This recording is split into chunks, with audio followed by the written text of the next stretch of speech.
Yeah. So today, checking out Berserk, War of Realms.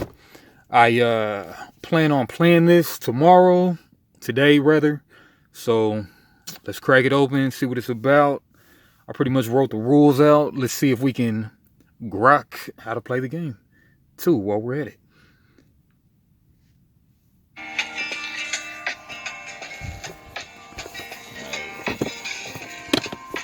Go back. Mermaids or elves, demons or dwarves, orcs or dragons. Choose your warriors and take the fight to the enemy. Brute strength and cunning tactical genius will tilt the battle in your favor, and with 6 different races at your fingertips. The question is not whether you fight, but how. The war for the lands of Berserk has begun. Berserk War of Realms is the international version of the popular Russian war game, played with cards instead of miniatures. And it contains 6 30-card decks and everything for up to 4 players. Okay, let's read this again. Let's make sure it's not a typo right on the back of the box with bad grammar. It contains 6 30-card decks and everything up to 4 players need to battle for supremacy in the kingdoms of Berserk. Alright, this is just me being stupid. My bad. Alright, 2 to 4 players, age 13 plus, 40 to 60 minutes. Components, 6 30-card decks, 63 cards for customization, damage and effect tokens, 4 custom dice, 2 reference cards, 2 game boards, comic strip, and rulebook. 2013 Hobby World / Asmodee. Alright, so Kodok has a video on this, and then he said, what he says is that he doesn't like a lot of grid games because turning the cards on the grid is worrisome, but I don't know. I don't seem to mind when I'm playing Summoner Wars too much. Alright, but here goes the half a board. Cool castle stuff right there. Basically just a 5x3, 5 wide, 3 long. And then of course the other player will have the same thing. Got another castle, druid castle looks like it. Oh, alright, put that down. And so what Kodok says is that the comic strip to teach you how to play actually sucks. It just confuses you more. Okay. And there's also like a 2-player version of this, just an easier way to onboard with more cards. And one interesting thing too that Kodo says is that there are these different types of cards that don't show up in the game. Not sure if this game is still going on in Russia, like the TCG versus this being an LCG type of thing. ECG, whatever you want to call it. But yeah, let's check out some cards. Nah, you know what? Let's check out some cards.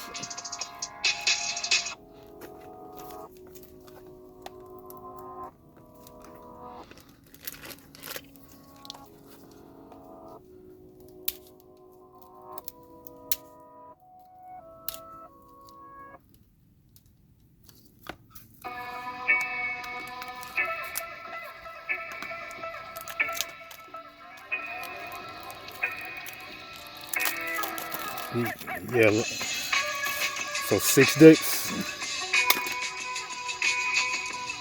Down a bit. Alright, Warrior of Hope. Looks like these are red brownish cards. Yeah, probably just check out one of these and then kind of, okay, we got 3 colors right there. Or 5 colors. What is that? 6 colors?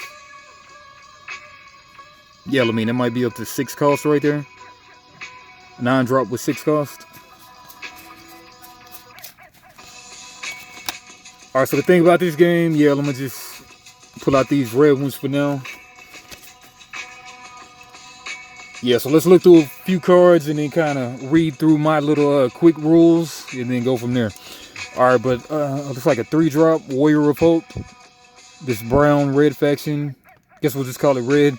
And 8 health, 1 melee, 1, 2, or 3 on the dice with the sword. Okay, so maybe just like basic attack, and then you got a sword attack maybe. Okay, when Warrior of Hope dies, target creature gets +1 to their sword. I guess you add a counter for that. Yeah, counters need to get into the counters.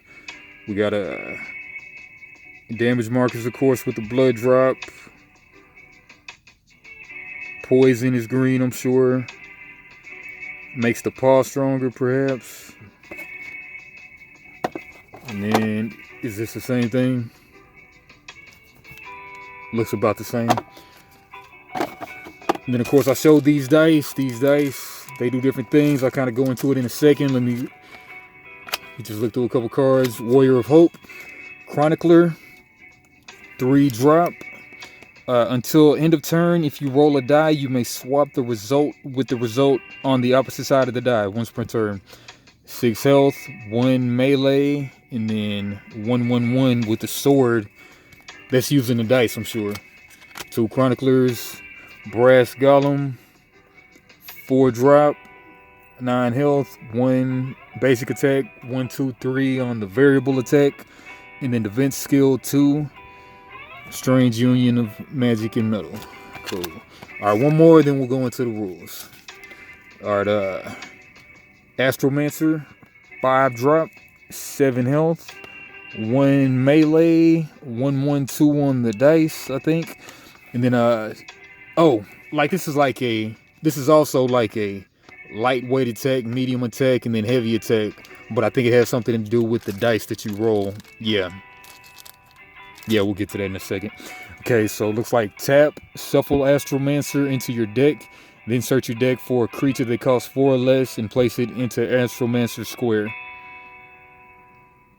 Then we got creatures going on top of creatures, so some kind of buffing going on. All right, stop there, and then we'll kind of pull these dice out. We get a basic, read on my little handy dandy sheet. Alright, so for the first game, you're supposed to start with 10 gold and 10 silver pieces. This is what this thing is indicating, but in a normal game, you'll start the game with this many gold and this many silver pieces, unless you bring like elite units or some other stuff. Unless you bring like some kind of special units, you'll get less gold and silver to start the game with. You kind of draft some cards, I believe. All right, but anyway, 4 card types, creatures, and then I think from what Kodok says is like you don't even see the other types. So creatures, start with the creatures. Then we've got areas, artifacts, and equipment. Okay, creatures flying, placed in an additional zone after reveal, but there's hardly any flying creatures in here too, I think is what Kodok says. But non-flying, standalone, stay on battlefield, or symbiotic, placed upon or standalone. That's kind of what this guy looks to be doing, is some kind of symbiotic stuff. 2 creatures on top of each other. Areas, placed in additional zone. So one quick way to kind of test this out is just kind of flip through these cards and see if we see any areas, artifacts, or equipment. Creature, creature, creature.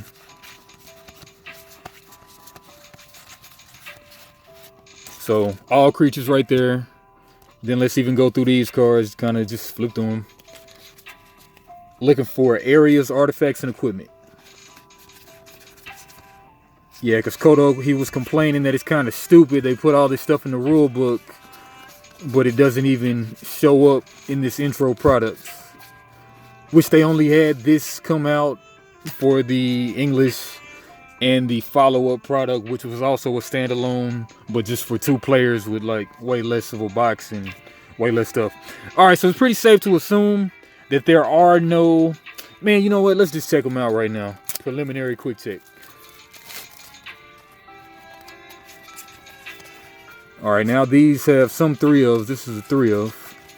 Maybe this is even the deck builder's toolkit, if you will. Yeah, but it's looking like all creatures. Because of subtype like mermaid, dragon, demon.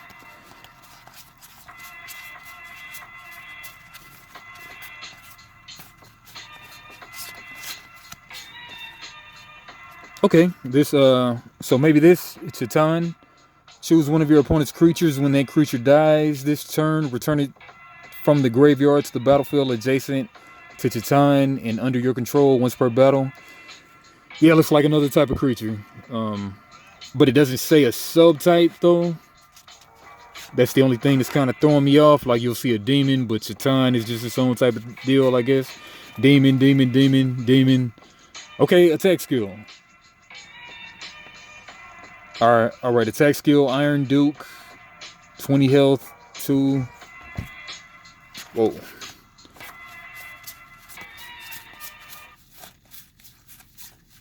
Yeah, but honestly, not seeing too much of the other types, mostly seeing creatures. All right, but anyway. All right, yeah, so goes into the types of equipment, not really seeing them. So in the beginning of the battle, place equipment cards on creatures. Can't place on flyers or creatures without a class. Okay, maybe that's what Chitan was just a creature without a class. Okay, if it becomes a flyer, it loses its equipment. Okay, infinite equipment's on a creature, but different class. Okay, resources, decide player 1. They get 24 gold and 22 silver. But 1 to 6 realms. So if you have realms out, which may be just a whole nother can of worms, but less of them. Yeah. So yeah, so it goes by number of realms. If you got 1 realm out, 24 to 22 gold. But then player 2 gets a little more since they have the disadvantage of starting second. Then if you have all the way to 6 realms out, then you'll get 19 gold and 22 silver. Makes sense. And that's like recruiting. So then we go, that's the resources phase. Then we go to the recruiting phase. Each player shuffles and draws 15 cards. Mulligan, draw 1 less each time that you mulligan. And then elite cards only purchased with gold, but regular cards can be bought with gold or silver. And then elite cards are unique, no more than 1 copy in your army. Buy elite cards first, and then cards not purchased are returned to deck. Placing your army, player 1 can use the center. Go to this little diagram right here.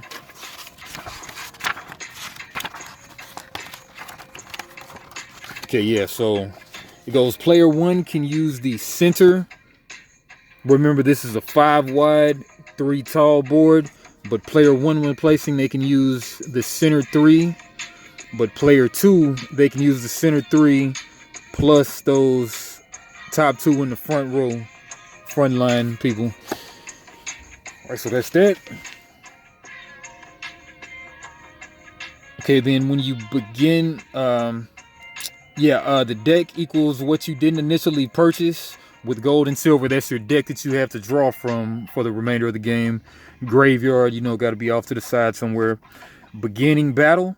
After armies are placed, then player 1 flips all their cards face up. Then player 2 flips all their cards except for what they have in row 3, the back row. That'll remain a mystery if you're player 2. Pretty interesting. And then till beginning of player 2's first turn, then it becomes visible what's in the third row. And then player 1 can blind attack if they can blind attack that row 3 if they want to. Then if they do attack, then they get flipped over. All right, and then okay, so what you do on a player's turn is this little token right here, this puppy paw or whatever, that's movement. How many yeah, I've been getting this all wrong. Excuse me. I did not prep for this like that. But anyway, that little paw print, actually, that's not melee. That's 1 movement. Moving the paws one square on the grid. And no diagonal movement unless you have a special power. Yeah, so the paw is how many Squares a guy can move forward, backward, side to side. Never let those type of people ride. Creatures can't move diagonal or swap places unless the card says so. Regains all movement points when you become alert. So pretty much exhausting or whatever, tapping 90 degrees. Then when you become alert, you get another move action. All right, then we got action, basic tap symbol to use attacks or use abilities. Tap / exhausted. Basic strike is the sword. Flip to that into the rules.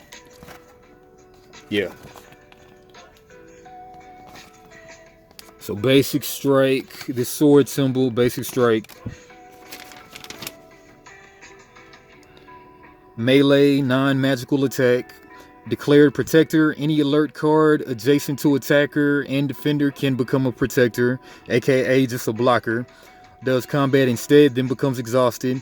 And then engaging in combat, if both guys are alert, then defender. So if both guys are alert, just ready and not tapped, then defender rolls the black die. And then attacking creature makes a standard combat roll.